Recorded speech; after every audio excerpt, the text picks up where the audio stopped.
নমস্কাৰ বন্ধু বান্ধৱীসকল আকৌ আহিলোঁ এটা নতুন ৰেচিপি ভিডিঅ'লৈ আশা কৰোঁ আপোনালোক ভালে আছে সুস্থ আছে welcome to my channel Nibir and moms mixer আজি মই আপোনালোকক ভেন্দি আৰু বিলাহীৰে এখন ৰেচিপি বনাই দেখুৱাম আৰু সকলোৱে নিশ্চয় ভাল পাব ভেন্দি সকলোৱে চিনি পায় আৰু ভেন্দি কিছু লোকে খাবলৈ বেয়া পায় কি বিজল ভাৱটো থকাৰ কাৰণে আৰু ভালদৰে বনাব নাজানিলে বিজল ভাৱটো তৰকাৰীখন বৰ বেয়া কৰে সেইকাৰণে মই ভাবিলোঁ আজি অন্য ধৰণে ট্ৰাই কৰোঁ মই প্ৰথমে ভেন্দিখিনি ধুই ল'লোঁ ধুই লৈ এনেদৰে কাটি লৈছোঁ আপোনালোকেও এনেদৰে কাটি ল'ব বা নিজৰ সাইজত কাটি ল'ব আৰু ইফালে এখন কেৰাহীত মই মিঠাতেল দিলোঁ আৰু মিঠাতেলখিনি গৰম হোৱাত তাত মই অকণমান হালধি এড কৰি দিলোঁ আৰু এতিয়া মই তাতে কাটি যে লৈছিলোঁ ভেন্দিখিনি তাতে মই এতিয়া ফ্ৰাই কৰি ল'ম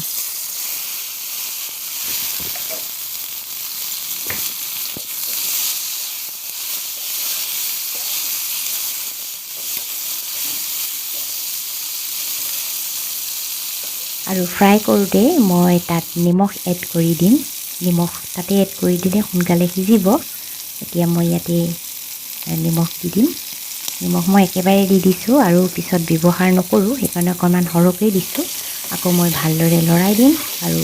ফ্ৰাই কৰি থাকিম আৰু এয়া মোৰ ফ্ৰাই কৰা হৈ গ'ল মোৰ সোনকালে হ'ল কিয়নো মই গেছটো পূৰা বঢ়াই লৈছিলোঁ হাই ফ্লেমত দিছিলোঁ আৰু এতিয়া মই এনেদৰে তেলখিনি যাবলৈ দিছোঁ আৰু এতিয়া মই কাঢ়ি থ'ম আৰু এইফালে লৈছোঁ দুটা বিলাহী ৰচুন 5-6 ফুটামান লৈছোঁ আৰু এটা পিঁয়াজ লৈছোঁ এই সকলোখিনি এতিয়া মই কাটি ল'ম বিলাহী মই এনেদৰে কাটি লৈছোঁ সৰু সৰু কৰি আৰু ৰচুন কেইফুটা মই থেতেলিয়াই লৈছোঁ আৰু পিঁয়াজো এনেদৰে সৰু সৰুকৈ কাটি লৈছোঁ আপোনালোকে ইচ্ছা কৰিলে গোটেইখিনি একেলগে এটা পেষ্ট বনাই ল'ব পাৰে মই বনোৱা নাই আৰু সেই একেখন কেৰাহীতে তেল থাকি যোৱাত মই তাতে দিলোঁ গোটা জিৰা দিছোঁ তাত মই এতিয়া এটা শুকান জলকীয়া এড কৰিম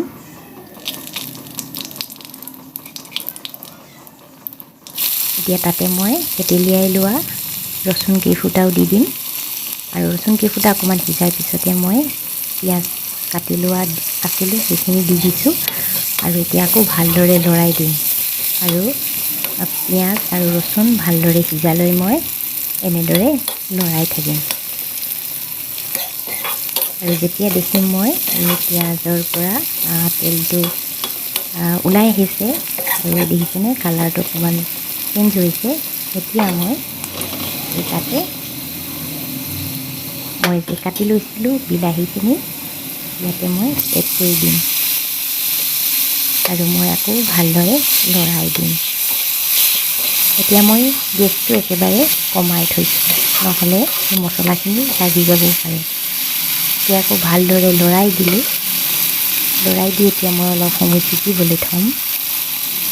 আৰু তাতে মই এতিয়া হালধি এড কৰিম আৰু মই মছলা ব্যৱহাৰ কৰিছোঁ ইয়াত গোটা জিৰা আৰু গোটা ধনিয়া আৰু মই শুকান জলকীয়া একেলগে পেষ্ট বনাই লৈছিলোঁ সেইখিনি ইয়াত ব্যৱহাৰ কৰিছোঁ আপোনালোকে অন্য মছলাও দিব পাৰে গৰম মছলা দিব পাৰে আৰু কালাৰৰ কাৰণে কালাৰো দিব পাৰে এয়া দেখিছেনে ধুনীয়াকৈ সিজি গৈছে মোৰ বিলাহী পেষ্টটো এতিয়া মই তাত অকণমান পানী এড কৰিম নহ'লে লাগি যোৱাৰ চান্স থাকে আৰু অকণমান গ্ৰেভি কৰিম সেইকাৰণে পানী ব্যৱহাৰ কৰিছোঁ বেছিকৈ পানী দিলেও ভাল নালাগিব সেইকাৰণে আপোনালোকে কমকৈ ইউজ কৰিব এতিয়া মই ভালদৰে লৰাই দিম আৰু সিজিবলৈ অলপ সময় মই ঢাকোন মাৰি থ'ম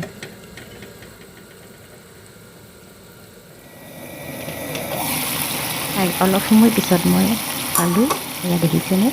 ভালকৈ উতল আহিছে আৰু পেষ্টটো ধুনীয়াকৈ বনি গৈছে আকৌ মই এবাৰ ভালদৰে লৰাই দিছোঁ সকলোবিলাক মিক্স হ'বলৈ এতিয়া মই তাতে এড কৰিম মই ফ্ৰাই কৰি থোৱা ভেন্দি কেইপিচ মই ভালদৰে লৰাই দিম আপোনালোকে যদি মন কৰে এইখিনি সময়তে আপোনালোকে নিমখটো দিব পাৰে কিন্তু মই ভেন্দিত সৰহকৈ দিছিলোঁ যে সেইকাৰণে মই নিমখটো এতিয়া আকৌ ব্যৱহাৰ নকৰোঁ আকৌ মই এতিয়া 1 মিনিটমান সময় কাৰণে ঢাকি থ'ম আৰু মোৰ এয়া তৈয়াৰ হৈ গ'ল ভেন্দি আৰু বিলাহী তৰকাৰী ভিডিঅ'টি চাই আপোনালোকৰ কেনে লাগিলে নিশ্চয় জনাব লাইক কৰিব শ্বেয়াৰ কৰিব কমেণ্ট কৰিব নতুনকৈ চাই থকাসকলে ছাবস্ক্ৰাইব কৰি দিব তেতিয়াহ'লে আজিলৈ আহোঁ, বাই বাই।